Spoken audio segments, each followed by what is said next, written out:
ہم اور آپ مل کر اپنے آقا و مولا امام الانبیاء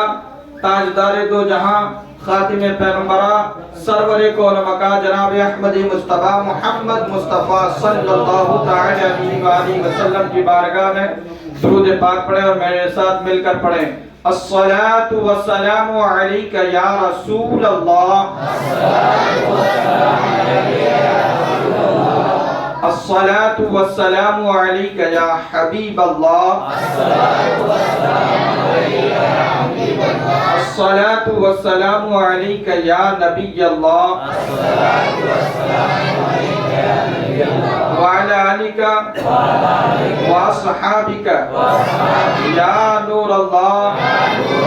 صلی اللہ تعالی علیہ وسلم۔ شاعر فرماتے ہیں ہے قول محمد قول خدا فرمان نہ بدلا جائے گا، ہے قول محمد قول خدا فرمان نہ بدلا جائے گا، اور بدلے گا زمانہ لاکھ، بدلے گا زمانہ لاکھ مگر قرآن نہ بدلا جائے گا۔ حضرات محترم، میں نے جس آیت کریمہ کی تلاوت کی ہے،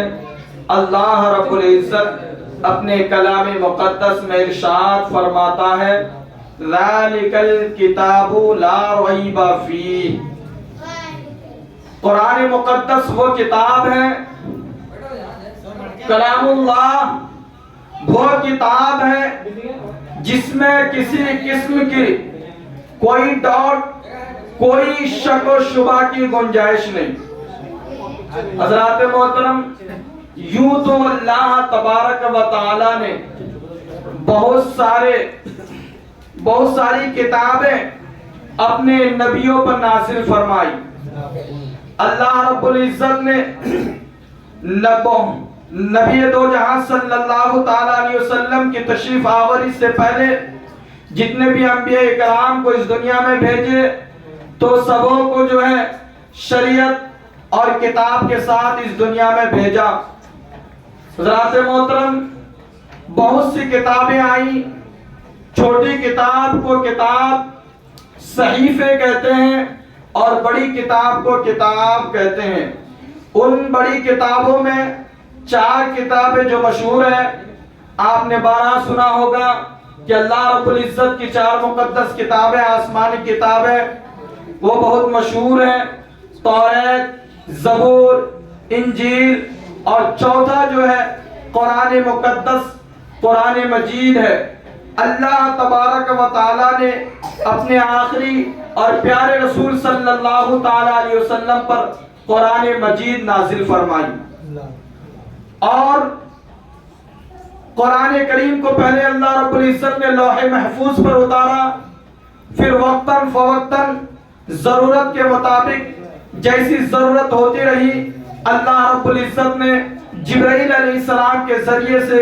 قرآن مجید کو اپنے پیارے رسول صلی اللہ تعالی علیہ وسلم کی خدمت میں حاضر فرمایا۔ حضرات محترم، قرآن مقدس وہ کتاب ہے جس کے بارے میں رسول کائنات صلی اللہ تعالی علیہ وسلم نے فرمایا کہ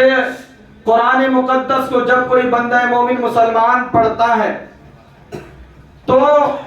اس کے پڑھنے کے ہر ایک لفظ، ہر ایک حرف کا ثواب اللہ رب العزت جو ہے 10 نیکیاں عطا فرماتا ہے۔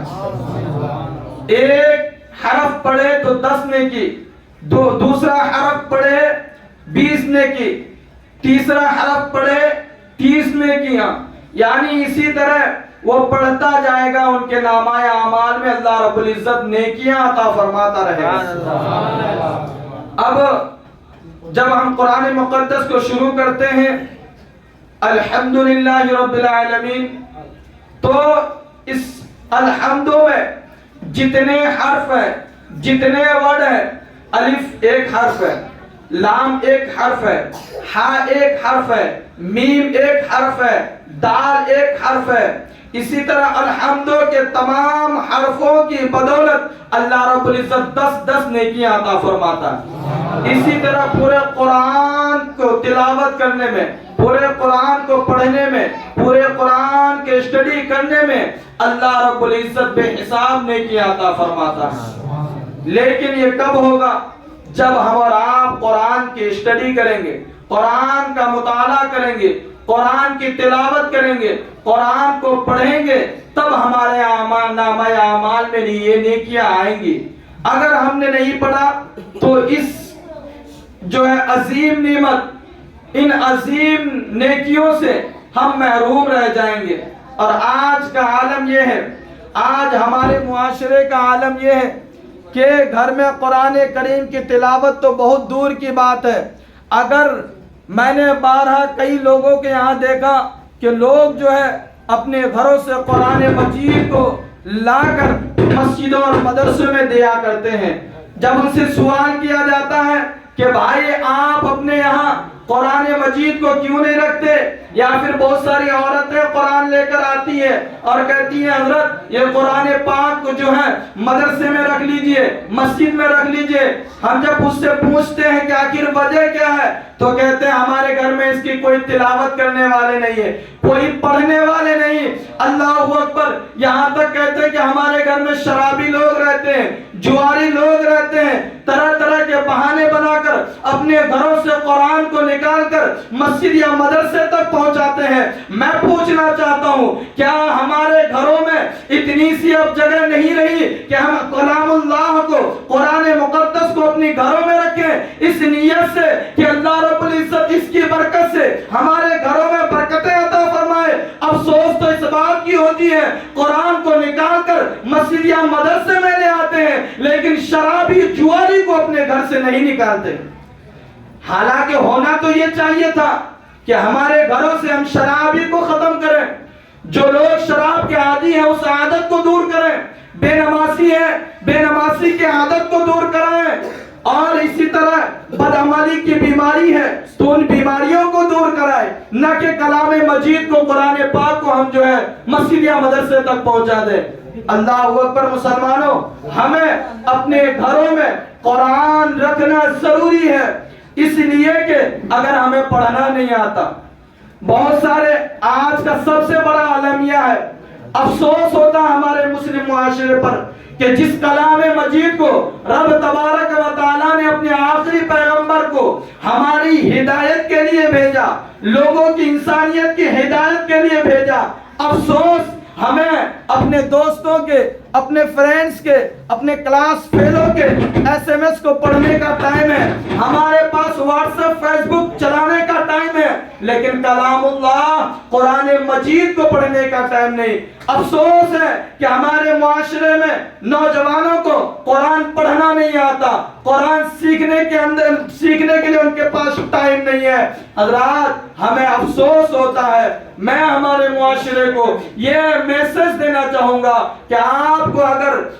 قرآن نہیں بھی پڑھنا آتا ہے تو آپ پہلے وضو کریں، وضو کرنے کے بعد کلام اللہ قرآن مجید کو کھولیں، کھولنے کے بعد اس نیت سے رب تبارک و تعالیٰ کی بارگاہ میں لو لگائیں کہ مولا مجھے تو بد نصیبی کی وجہ سے پڑھنا نہیں آتا، میری کاہلی اور سستی کی وجہ سے مجھے پڑھنا نہیں آتا، لیکن مولا تو نے اس کلام مجید کو جو بھی لکھا وہ سارے حق و سچ ہے،